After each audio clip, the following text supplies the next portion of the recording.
Entonces, ya busquemos la parte de la palabra de Dios que vamos a estudiar esta mañana, que es Judas, capítulo 1, versículo 17 al 25. Queridos hermanos, el libro Judas es uno de los libros más desconocidos de la Biblia. No sé si usted anteriormente ha escuchado una prédica o alguna enseñanza de parte de este libro, porque no es que no contiene cosas importantes, de que es un libro muy pequeño, solo es un solo capítulo en que Judas está escribiendo a la iglesia. Si nosotros escuchamos el nombre Judas, de ley primeramente pensamos en el hombre Judas Iscariote que traicionó a Jesucristo, ¿cierto? Entregándolo en las manos de sus enemigos. Pero en verdad ese Judas no tiene que ver nada con Judas Iscariote. Estamos hablando de otra persona, ¿sí? Y no sabemos exactamente quién escribió ese libro, aunque podemos decir con cierta seguridad quién era, pero no lo sabemos exactamente, porque al inicio de este libro dice, si usted va al primer versículo, dice: Judas, siervo de Jesucristo y hermano de Jacobo. Entonces sabemos que es un Judas que era hermano de Jacobo. Y el nombre Jacobo también encontramos en la Biblia como Santiago. Santiago y Jacobo son el mismo nombre, ¿sí? Es diferente la traducción, pero es lo mismo. Y entonces, en la Biblia encontramos a dos Judas que tienen un hermano que se llama Jacobo.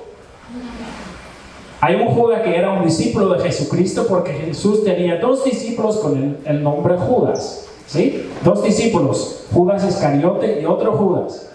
Y ese otro Judas tenía un hermano Jacobo, que también era discípulo de Jesús. Eso puede ser la primera opción.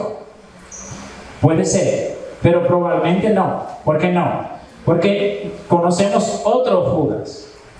Y ese Judas era un hermano de sangre de nuestro Señor Jesucristo. Un hermano de sangre. La misma madre, no el mismo padre. Porque Jesucristo tiene como padre su Padre Celestial. Y los otros hermanos de Jesucristo tenían como padre a José, ¿verdad? Y Judas dice al inicio que él es hermano de Jacobo. Y sabemos que hay otro libro en la Biblia que es escrito por Santiago, el libro Santiago, que es Jacobo, y él también era hermano de Jesucristo. Entonces, más probable es que ese Judas no era parte de los 12, sino que era medio hermano de nuestro Señor Jesucristo, ¿sí? Probablemente era él. Y eso también podemos ver porque más adelante en la parte que vamos a estudiar, él nombra lo que ustedes aprendieron de los apóstoles. Entonces, él no se incluyó con los apóstoles, ¿sí? Entonces, ese Judas está escribiendo una carta. Ese Judas, hermano de sangre de nuestro Señor Jesucristo. Y si usted conoce un poquito de esa carta, sabe que cuando Judas empieza a hablar, él en verdad usa palabras y explicaciones fuertes, muy fuertes. Él está hablando sobre el liderazgo de la iglesia. Él está hablando sobre maestros, sobre pastores, sobre personas que enseñan la palabra de Dios en medio de la iglesia. Y él usa palabras fuertes para condenar la actitud de algunos de ellos. Porque Judas enteró que en la iglesia entraron enseñanzas no bíblicas. Enseñanzas en contra de lo que enseñó su hermano Jesucristo. Y él usaba palabras fuertes para condenar la actitud de esos maestros, de esos pastores. ¿Por qué? Porque él sabe que enseñanza que no es bíblica puede dañar y puede destruir una iglesia entera. Y nosotros sabemos eso del pasado si estudiamos algunas iglesias en la Biblia. Por ejemplo, Pablo escribió a muchas iglesias cartas, ¿cierto? La iglesia de los romanos ya no existe. La iglesia de Éfeso no existe. Filipenses tampoco. Tesalonicenses tampoco. De Esmirna y muchos lugares más. Todas esas iglesias ya no existen hoy en día. ¿Por qué no? Es porque a cierto momento entraron doctrinas incorrectas y poco a poco destruyeron la iglesia. Y Dios en su gran misericordia levantó nuevas iglesias con sana doctrina, pero después también entraron maestros y dañaron la doctrina. Yo creo que el mejor ejemplo que nosotros tenemos en nuestro tiempo es la iglesia católica. La iglesia católica comenzó muy bien. El origen de la iglesia católica encontramos en la Biblia. ¿Sí? Las iglesias que fundó Pablo, por ejemplo, estamos hablando de la iglesia católica, no es la iglesia evangélica. Pero como la iglesia evangélica es ahora como somos nosotros, lo puedo decir porque lo podemos ver de la escritura. Así era la iglesia católica al inicio, al comienzo. Era una iglesia como nosotros. No había imagen. Pero después entraron muchas cosas chuecas. ¿Sí? Por ejemplo, la adoración a la Virgen. ¿Sí? Eso fue muchos años después que una persona comenzó a hacerlo. Y también con los imágenes, todo eso originalmente no estaba. La forma en que celebraron la misa tampoco.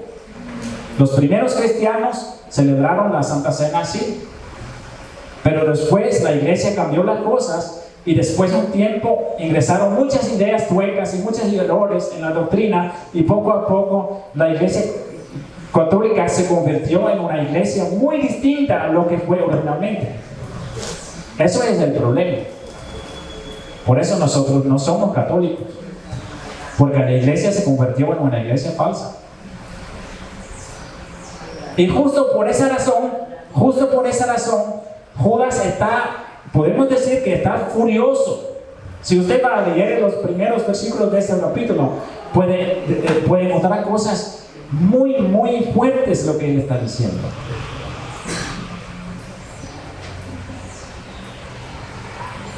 Son personas que van a recibir su condenación. El juicio de Dios va a caer sobre las personas que enseñan la palabra y que de una forma incorrecta y que están tratando de esclavizar a la gente, que están tratando de coger el dinero de la gente. Eso lo dice literalmente.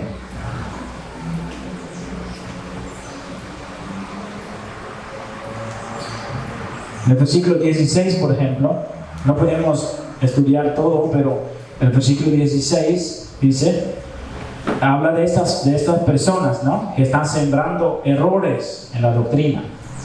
Estos son murmuradores, querellosos, que andan según sus propios deseos, cuya boca habla cosas infladas, adulando a las personas para sacar provecho.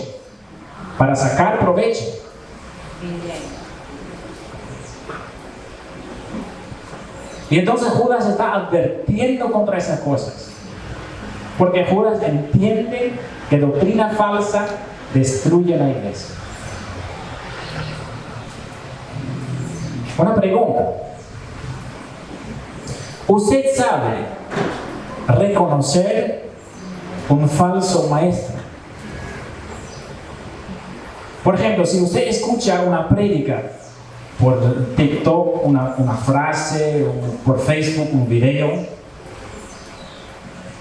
Si usted en el Facebook busca muchas cosas de Dios, automáticamente el Facebook va a presentarle predicaciones y frases de predicaciones, ¿cierto? Y eso pasa por su pantalla y usted lo escucha, pero si usted lo escucha, usted sabe si la persona está sembrando un error o si está sembrando la verdad.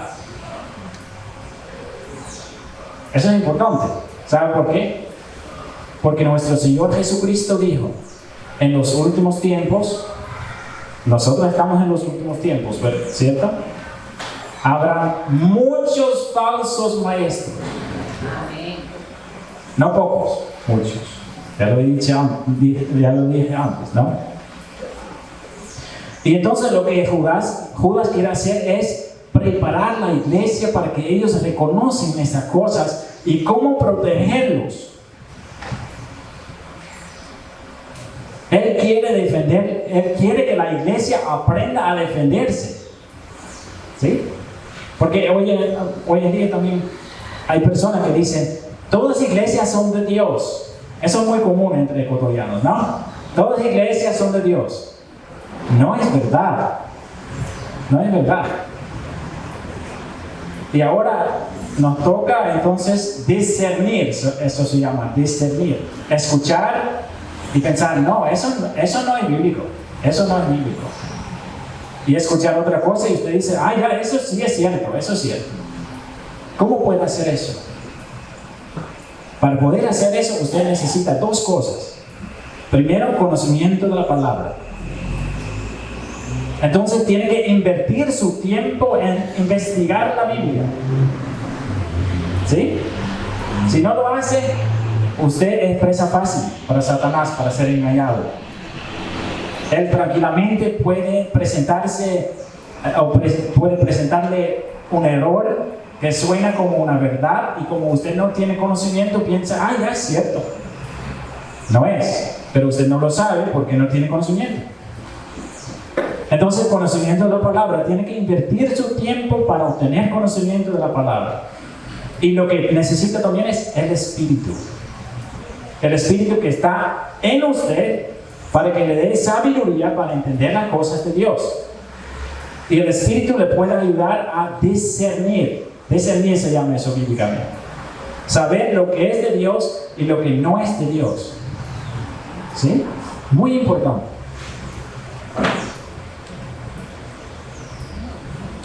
Entonces, por eso dice Judas en el versículo 17, él ya tiene versículos hablando de los falsos maestros y de todas esas personas que entran a la iglesia, y dice en el versículo 17, pero vosotros, amados, tened memoria de las palabras que antes fueron dichas por los apóstoles de nuestro Señor Jesucristo.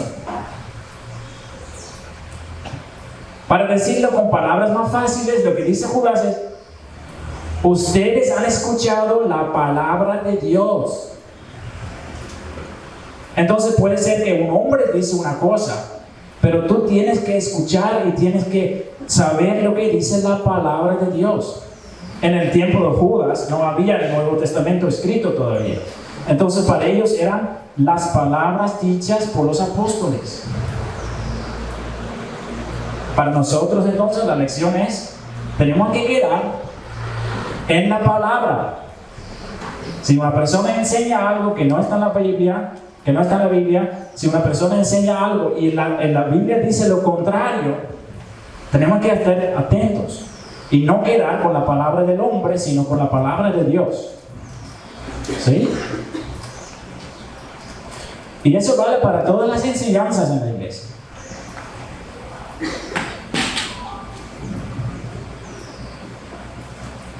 Tener memoria de las palabras que antes fueron dichas por los apóstoles de nuestro Señor Jesucristo. ¿Sí? Y tengan mucho cuidado. Yo, por ejemplo, vi un ejemplo esta semana en el internet.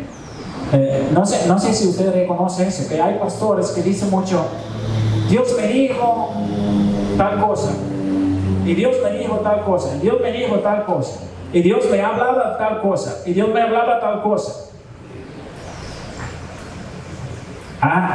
Cuando un pastor empieza así, yo dudo mucho que ese pastor está hablando la verdad. ¿Sabe por qué? Porque muchos pastores usan eso para que usted va a creer lo que él está diciendo viene directamente de Dios. Pero la manera en que Dios nos habla es a través de la palabra. Entonces ese pastor estaba diciendo lo siguiente, y eso sucede mucho, y eso se llama manipulación. Ese pastor dijo, Dios me estaba diciendo que Él no quería andar más conmigo. Y entonces yo dije a Dios, ¿por qué no? Dios me dijo, porque tú no estás pagando sus diezmos. Tú estás 4 meses atrasado con sus diezmos. ¿Sí? Y entonces ese pastor dijo, ya, entonces yo pedí perdón a Dios y dije, yo de ahí adelante voy a seguir fiel pagando mis diezmos. Pero después yo fui al líder de la iglesia y él me dijo, pero primero tiene que pagar esos 4 meses. Eso se llama manipulación, porque ahí la gente va a pensar, así funcionan las cosas de Dios. Yo tengo un registro y anotado cuántos meses tengo cumplido con mis pagos de los diezmos, y cuando no cumplo, Dios me va a abandonar y tengo que cancelar primero el dinero al pastor para poder seguir en los caminos de Dios. Eso es un ejemplo de una falsa enseñanza. Amén. Usando el nombre de Dios, usando el hablar de Dios para manipular a la gente, para que van a diezmar. Un ejemplo, hay muchos ejemplos más. Hay ejemplos también que son menos claros. Pero nosotros tenemos que estar preparados por toda esa información y prédicas y predicadores famosos que por el internet nos hablan. Para que no nos desviamos en nuestra mente, en nuestras ideas. ¿Sí? Es muy importante eso. Entonces, el versículo 18 dice, los que os decían, en el postrer tiempo habrá burladores. Entonces, Judas dice, los apóstoles ya lo decían, ¿sí? En el postrer tiempo, en los últimos días, habrán burladores que andarán según sus malvados deseos. ¿Sí? Falsos maestros, burladores, lo llama Judas, ¿sí? Y esos hombres, dice la palabra de Dios, causan divisiones, versículo 19. Estos son los que causan divisiones, los sensuales, que no tienen al Espíritu. Eso es la clave. ¿Sí? Andarán según sus deseos. Eso quiere decir, solo predican lo que es para ellos importante. ¿Sí? Entonces no predican lo que Dios quiere que enseñamos, porque Dios quiere que enseñamos toda la Escritura, no el tema que agrada a mí. ¿Sí? Tenemos que enseñar todas las cosas de la palabra de Dios. Entonces andarán según sus deseos. También en su forma de andar en medio del mundo puede ver clarito que los frutos de Dios no están en sus vidas. Y causan divisiones. ¿Sí? Mejor traducción de esa parte sería que ellos se apartan, ¿sí?, del camino. Ellos apartan del camino de Dios y llevan muchas personas que también se apartan, ¿sí?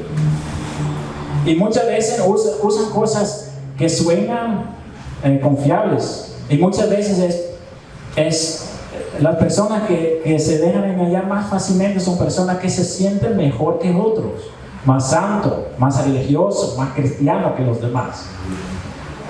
Y ahí viene esa persona y dice, mira, esa iglesia se relaja.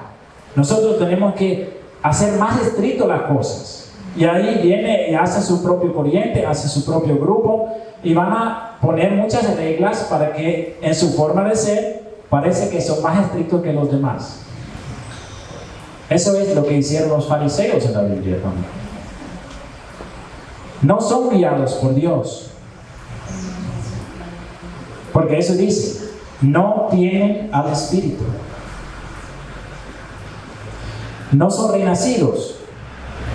No andan de verdad con Cristo. Hay predicadores que no son renacidos. Hay predicadores que en verdad no creen en Jesucristo con todo el corazón. Aunque predican que están haciendo su propio reino, que no están trabajando para el crecimiento del reino de Dios. ¿Sí?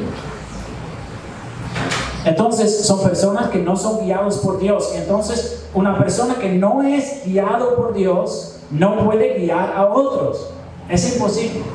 Sí lo puede guiar, pero no en la dirección correcta. Los sensuales, dice ese versículo. Otra palabra es los carnales. ¿Sí? Son guiados por sus propios deseos, por sus propios sentimientos. Lo que para ellos es importante, eso es importante. Lo que para ellos siente importante, eso es importante. Nuestros sentimientos. Eso también es una cosa pequeña o una cosa importante para enseñar, queridos hermanos, que nuestros sentimientos son importantes en la vida, ¿cierto? Cuando nos sentimos en peligro o cuando nos sentimos cómodos en algún lugar, entonces pensamos que es así. Nuestros sentimientos son bastante importantes en la vida. Pero la palabra de Dios siempre nos enseña que los sentimientos no tienen que guiarnos. Nosotros no tenemos que ser guiados por nuestros sentimientos, tenemos que ser guiados por el Espíritu de Dios y por la palabra de Dios. Para darle un ejemplo, puede ser que usted caiga en una relación inapropiada, por ejemplo, y que usted dice, no, pero yo me siento muy cómodo con ese hombre, con esa mujer, ¿sí? Y que es como que Dios quiere eso para mí porque me siento tan bueno. Nunca me he sentido así. Ser guiado por los sentimientos. Eso es carnal. Porque cuando la palabra de Dios dice, no cometerás adulterio, Dios no va a hacer una excepción. Y decir, no, pero tú, entonces tú sí puedes, si tú se sientes mejor con... Sí, no, Dios no hace así. Entonces, en ese punto, chocan nuestros sentimientos con lo que Dios quiere en verdad. Y no tenemos que ser guiados por los sentimientos. Tenemos que ser guiados por el Espíritu y la palabra. ¿Sí? Muy importante eso. Por eso es muy importante tener conocimiento de la palabra. Porque puede ser que usted sienta algo hermoso, pero que la palabra dice no. Eso es incorrecto. ¿Sí? Entonces son predicadores que son guiados por los sentimientos. ¿Sí? Ahora, la palabra dice, no los siguen.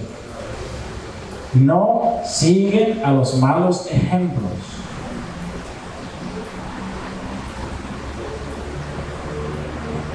Eso también es importante. A veces hay personas en nuestra vida que nosotros lo tomamos como muy sabios, ¿verdad? Personas un poco avanzadas de edad que aprendieron mucho en la vida, ¿sí? Y que recibimos consejos y pensamos, ya esa persona tiene mucha experiencia, entonces escuchamos los consejos y puede ser bueno, pero no siempre, ¿sí? Entonces, los consejos que recibimos tenemos que ver a la persona. ¿Cómo es la persona?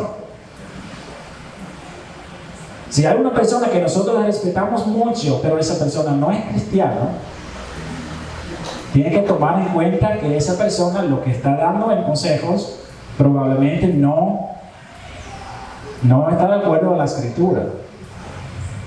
Y también si es una persona cristiana, sí puede tomar los consejos, pero siempre también pensando en lo que dice la Escritura.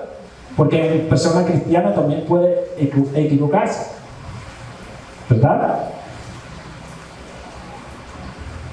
Entonces es muy importante eso, ¿sí? La sabiduría. Si nosotros pensamos que una persona que anda en el mundo es muy sabio, yo sé que hay personas que por su carácter y todo eso sí pueden tener cierta sabiduría, pero la palabra de Dios dice que la sabiduría de verdad comienza con el temor de Dios, ¿sí?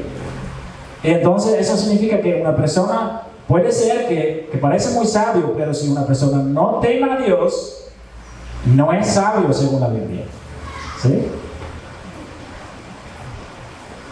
Entonces esta cosa está diciendo Judas para proteger la iglesia, para que ellos están pendientes, porque esos predicadores no vienen a decir, yo vengo aquí para predicar un error, ¿sí? No, vienen de una forma escondida. Puede ser una persona muy carismática, una persona que habla muy bien, ¿sí? Que puede predicar de una forma tremenda, que toda la audiencia está en su silla, asombrosa. Pero no quiere decir que eso es la palabra de Dios. Es otra cosa. Entonces, Judas nos enseña otro camino. Nos enseña otro camino para fundar nuestra fe, nuestra confianza. Dice en el versículo 20, pero vosotros, amados, edificándoos sobre vuestra santísima fe. Entonces, no construir sobre la opinión de otras personas, no importa si es un predicador o no, sino que fundirnos sobre vuestra santísima fe.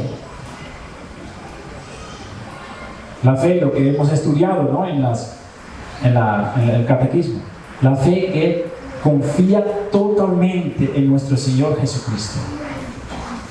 La fe que acepta la palabra de Dios como la verdad, la única verdad. Y dice otra cosa, orando en el Espíritu Santo. ¿Qué quiere decir eso? ¿Que la persona todo el tiempo está en oración? No, eso quiere decir que la persona ha recibido el Espíritu Santo y que es guiado por el Espíritu Santo y está consultando el Espíritu Santo. ¿Cómo funciona eso en la práctica? Si usted es creyente, si usted cree en verdad que Cristo es su Señor y Salvador y que tiene deseo en su corazón de hacer su voluntad, significa que el Espíritu Santo está en su espíritu, en ti. Y no es por nada, sino para que usted use la sabiduría del Espíritu en su vida. Si tú tienes que tomar una decisión sobre algo, tú puedes usar sabiduría humana y puedes decir, bueno, es bueno o no, porque estas consecuencias tienen mi decisión. ¿Sí? Eso es una decisión humana que se llama también una decisión carnal. ¿Sí? Pero nosotros como cristianos tenemos que tomar decisiones de otra forma, porque nosotros tenemos el Espíritu. ¿Sí? El Espíritu de Dios que tiene toda la sabiduría de todo el mundo. Y entonces hablamos y decimos, Dios, ¿qué quieres que yo haga? Si usted va a andar así, yo estoy seguro que Dios y el Espíritu Santo le va a direccionar, que le va a guiar en sus pasos. Porque para eso tenemos el Espíritu. Entonces, por eso dice, orando en el Espíritu Santo, practicando comunión, todo el tiempo conversando con Dios. Dios, ¿qué quiere que yo haga? Dios, esa persona está buscando ayuda y tal cosa. ¿Qué quiere que yo haga? Esa persona me está tratando mal. ¿Qué debo hacer yo? Dios, ese trámite que estoy haciendo va muy difícil y la persona me está pidiendo un poco de plata para que el trámite vaya un poco más rápido. ¿Qué quieres que yo haga? Y ahí el Espíritu le va a direccionar. Y tú vas a ver que el Espíritu siempre usa la palabra de Dios y los mandatos de Dios en la forma en que Él está guiando. El Espíritu de Dios ama los mandamientos de Dios. Por ejemplo, el ejemplo que le estoy dando de un trámite, ¿no? Si tú puedes pagar un poquito para arreglar las cosas y todo va a andar un poco más rápido, ¿Dios quiere eso? No, porque los mandatos de Dios son claros. Él quiere que nosotros nos sometemos en este sentido a las leyes del gobierno y no robar. Otro ejemplo, por ejemplo, yo sé que muchas personas cuando quieren tener una licencia lo compran lo más rápido, ¿cierto? Pero el Espíritu de Dios no nos va a decir que tenemos que hacer eso. Un cristiano tiene que consultar al Espíritu, porque si tú no consultas al Espíritu que tienes, de ley va a pecar, de ley va a hacer decisiones incorrectas, porque nosotros no tenemos la sabiduría que tiene Dios.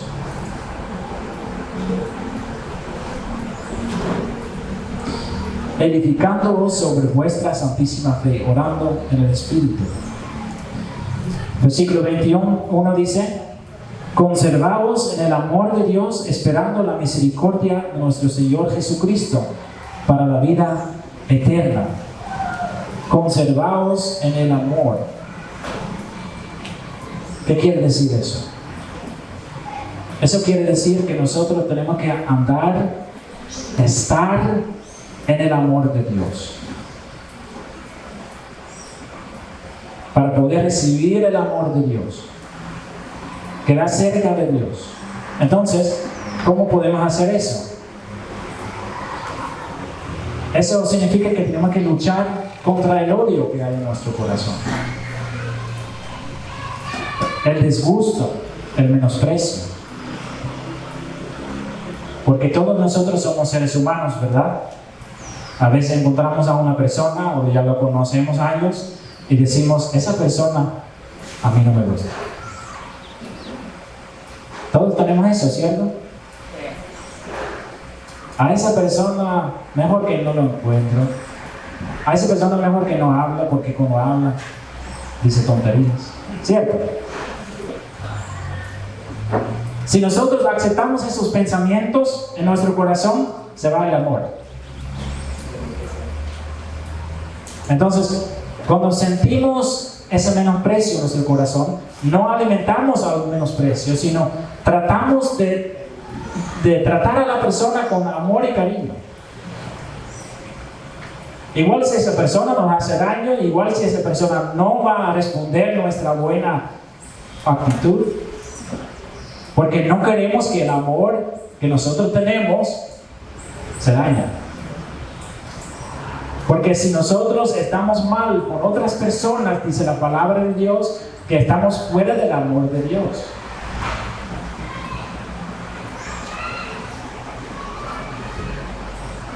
Buscando lo mejor, siempre, para los demás, no importa quién es. Es difícil, ¿no? Esperando la misericordia en el día del juicio. Eso dice prácticamente Judas en la continuación, ¿sí? Esperando la misericordia de nuestro Señor Jesucristo para vida eterna. Algún día nosotros tenemos que dar cuenta de todo lo que hemos hecho como cristianos también. A veces hay personas que piensan, que tienen una idea muy ligera sobre el cristianismo. Dice: mira, una persona que no cree en Jesús va al infierno. Lo que es verdad, ¿sí? No lo niegue. Pero a la vez dice lo siguiente: pero si una persona acepta a Jesús, va al cielo. Un pensamiento muy, muy simple y que no es bíblico tampoco, ¿sí? Porque la palabra no dice que la aceptación a Jesús nos hace salvo. No lo dice. Lo que dice la Escritura es que la persona que cree en Jesús recibe la salvación. Pero ese creer no es solamente una decisión en nuestra mente y decir: quiero recibirle al Señor Jesucristo en mi corazón y ahí basta. No. Creer significa andar con Jesús, que eso se refleja en su vida. ¿Sí? Hay muchas personas que una vez aceptaron a Jesús, pero que no reflejan nada en su vida. Entonces no están salvos. Porque la Biblia siempre lo dice: si una persona anda con Jesús, se lo puede ver. Y si una persona no anda con Jesús, también lo puede ver, por su forma de vivir. Entonces nosotros tenemos que quedar en el amor de Dios para que nosotros, dice la palabra de Dios, esperando la misericordia de nuestro Señor Jesucristo para vida eterna. En el día del juicio vamos a estar libres cuando nosotros creemos en Jesús. No vale haber creído una sola vez muchos años atrás, cuando un pastor le invitó para hacer una oración de fe. La oración de fe es bueno para comenzar, pero la oración de fe no le salva. Lo que le salva es la fe. Y no la fe que una vez tenía, sino la fe que sigue obrando y estando en su vida. ¿Sí? Eso es la salvación.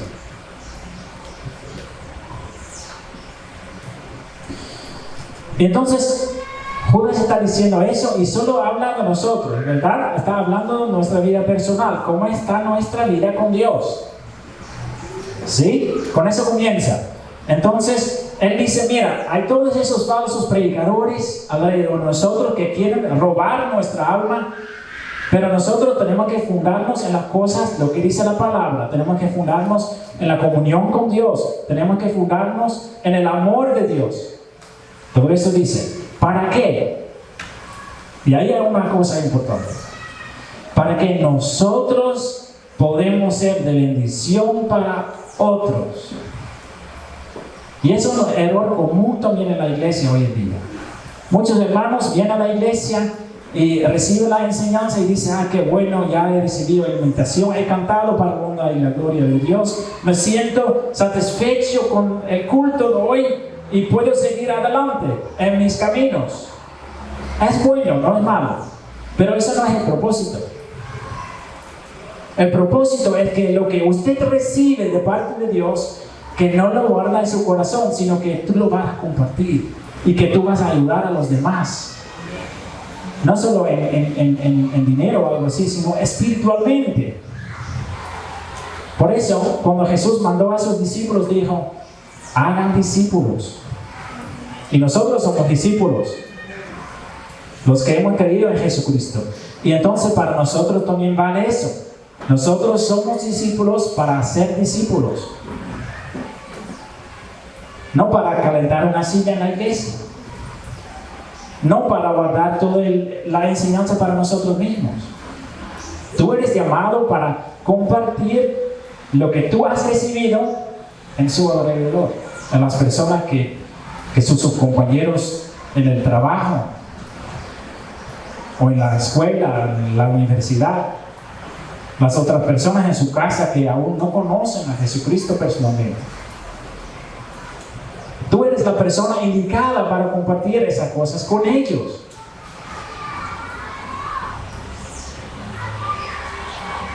Y entonces cuando estamos espiritualmente bien, podemos guiar a otros. Eso es la idea. ¿Sí? ¿Y en cuáles cosas, por ejemplo? Versículo 22 lo dice. A algunas que duran, convencerlos. Hay personas que duran, ¿verdad? Creo que casi todos nosotros también conocemos personas que duran. Nosotros decimos, vaya conmigo a la iglesia a escuchar la palabra, es bueno. Sí, alguna vez, sí, ¿verdad? Que no necesariamente dice, no, la cosa es de Dios, no. Pero que nunca toma el paso. ¿Qué tenemos que hacer con esas personas? Respetarlos y esperar hasta que su opinión va a cambiar. La palabra dice que no. Dice, a los que dudan, convencerlos. ¿Sí?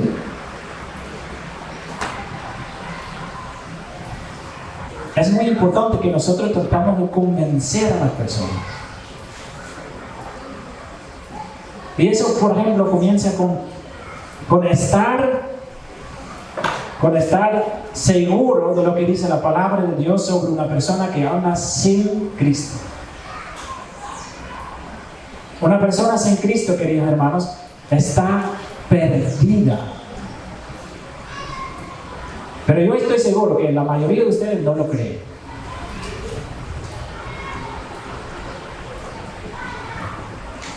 Al momento que muere una persona en nuestro alrededor que no conocía a Jesucristo, ¿qué vamos a decir? Ya está en la santa gloria del Señor, ¿verdad? ¿Verdad? ¿Sabe lo que significa eso? Que usted no cree la palabra que dice, sin Jesucristo no hay salvación. Y eso es importante, ¿sabe por qué? Porque esa es la razón que usted tranquilamente puede dejar a las personas en su casa que no andan con Jesús y decir, yo voy a mi cosa en la iglesia y tú quedas en su cosa, que es el mundo. Y estamos tranquilos. Significa que usted no cree que la persona que anda en el mundo está perdida. Y que nosotros somos llamados para convencerlos de eso. Una vez lo ha dicho a esa persona en su casa que siempre está diciendo, sí, algún rato sí voy a la iglesia, a decirlos claritos, si tú no estás en Cristo, estás perdido. ¿Se lo ha dicho una vez? A veces tenemos que ser más claros, porque muchas personas piensan que hay varios caminos para ir al cielo. El camino cristiano, el camino católico, el camino de buena actitud, el camino de tratar a todos bien. Pero hay un solo camino, hay un solo nombre, que es Jesucristo. No hay otro. Convencerlos a algunos que dudan. A eso somos llamados. Pero toma en cuenta, primero tenemos que estar bien nosotros. Porque si tú vas a decir a una persona en su casa, tú estás perdida, y usted mientras tanto está haciendo cosas ocultas o en secreto que tampoco son buenos, ¿sabe lo que va a decir la persona? ¿Y qué tú? ¿Qué piensas tú? Tú que estás robando tal cosa. Tú en secreto en la iglesia está como la hermana mejor, pero en secreto hace cosas tal y tal. Porque el mundo observa todo el tiempo nuestra manera de actuar. Por eso dice Judas, primero su propia vida espiritual y ahí aconsejar a otros. ¿Sí? La prioridad es nuestra vida espiritual primero. Versículo 23 dice, a otros salvar, arrebatándolos del fuego. Arrebatándolos del fuego. ¿Qué fuego? El fuego del juicio de Dios, queridos hermanos. La palabra dice, el pecado va a ser castigado. Y depende. Si nosotros creemos en nuestro Señor Jesucristo, que creemos que nuestro pecado ya fue castigado, no a nosotros, sino a Jesucristo que tomó nuestro lugar. Pero la persona que no cree en Jesús va a ser castigado por sus propios pecados. Cada pecado que cometemos, que hemos cometido, esos pecados que nosotros ya hemos olvidado años, Dios lo sabe. Y entonces somos llamados, dice Judas, para arrebatar las personas del fuego, a salvarlos, a compartir que Jesucristo puede tomar nuestro castigo, que ha tomado nuestro castigo, si creemos en Él. Eso quiere decir que nosotros tenemos que ir al mundo, queridos hermanos. No apartarnos del mundo, sino estar en el mundo a compartir que las personas necesitan a Jesús para su salvación. Y dice algo hermoso esa comparación en el versículo 23. Dice, tener misericordia con temor.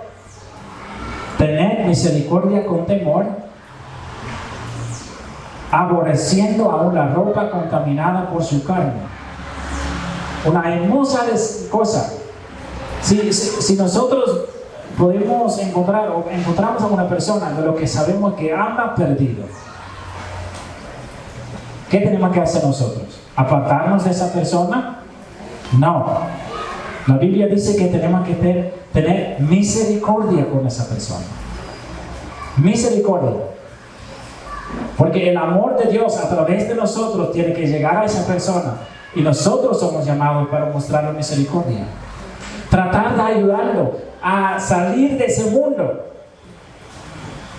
Eso no es decir, tú tienes que cambiar y tienes que... No, eso es, amigo, yo soy como tú. Yo tengo también un corazón que si Dios no me guarda, yo también voy por allá. Pero yo quiero ayudarle. ¿Cómo puedo ayudarle a salir de eso? Eso es otra cosa. Pero dice la palabra con temor. ¿Por qué? Porque si nosotros nos acercamos al mundo, puede ser que el mundo va a tener influencia en nosotros. Porque somos débiles. ¿Cierto? Entonces, con temor. No temor por esa persona. Temor por nuestra propia debilidad. Para en lugar de sacar a esa persona del mundo, que nosotros vamos con él al mundo. Y por eso dice, aborreciendo aún la ropa contaminada por su carne. Eso habla de la forma espiritual, ¿no? Está hablando de su pecado. Podemos transformarlo o traducirlo así, que nosotros somos llamados para amar a la persona, pero aborrecer su pecado. Eso es a lo que somos llamados. Mostrando misericordia, tratando de sacarlo del mundo, pero no ser contaminado con sus pecados y errores. ¿Sí? Aborreciendo aún la ropa contaminada, aborreciendo lo que está haciendo, pero amando a la persona, ¿sí? Tratando de ayudarle. Eso significa que cuando encontramos a una persona que sabemos que está andando mal, ¿cómo actuamos normalmente como seres humanos cuando hay una persona que anda mal? ¿Saben lo que la mayoría de los hermanos hacen? La mayoría de las personas van a hablar sobre esa persona. ¿Cierto? Pero la Biblia dice que tenemos que hablar con esa persona, no sobre la persona. ¿Sí? Vamos a la persona y no lo vamos a condenar fácilmente, sino vamos a escuchar por qué está pasando esa cosa, por qué está tomando ciertas decisiones, ¿sí? Y tratar de ayudarlo. ¿Y qué es la mejor manera de ayudarlo? Orar con esa persona primeramente. Y decir, hermano, yo puedo ver que tú tienes una vida muy difícil en este momento. Vamos a orar juntos. ¿Sí? Y ahí el Espíritu de Dios a través de nosotros puede obrar también en la vida de la persona.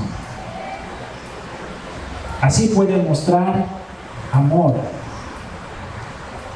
Ayudar a otros en la iglesia, ayudar a otros en el mundo que Dios ha puesto en nuestro camino es nuestro deber.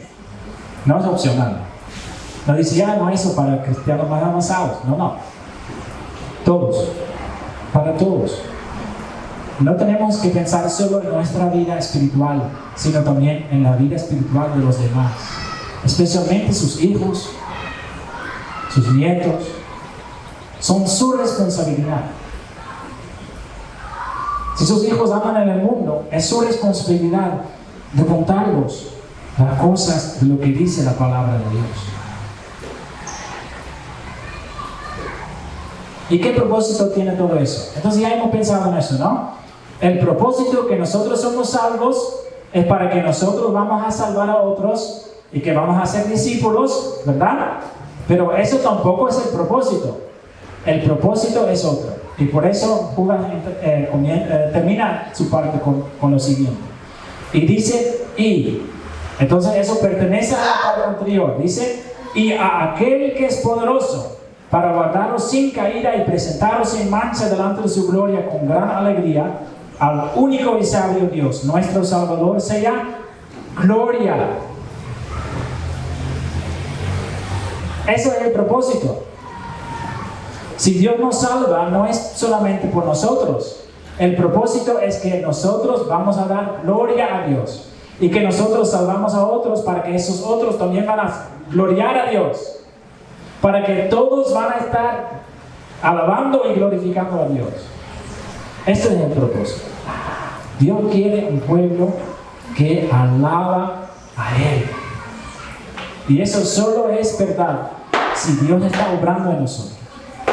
Con los labios podemos alabar a Dios, sin el corazón. ¿Verdad? Creo que todos nosotros sabemos lo que es.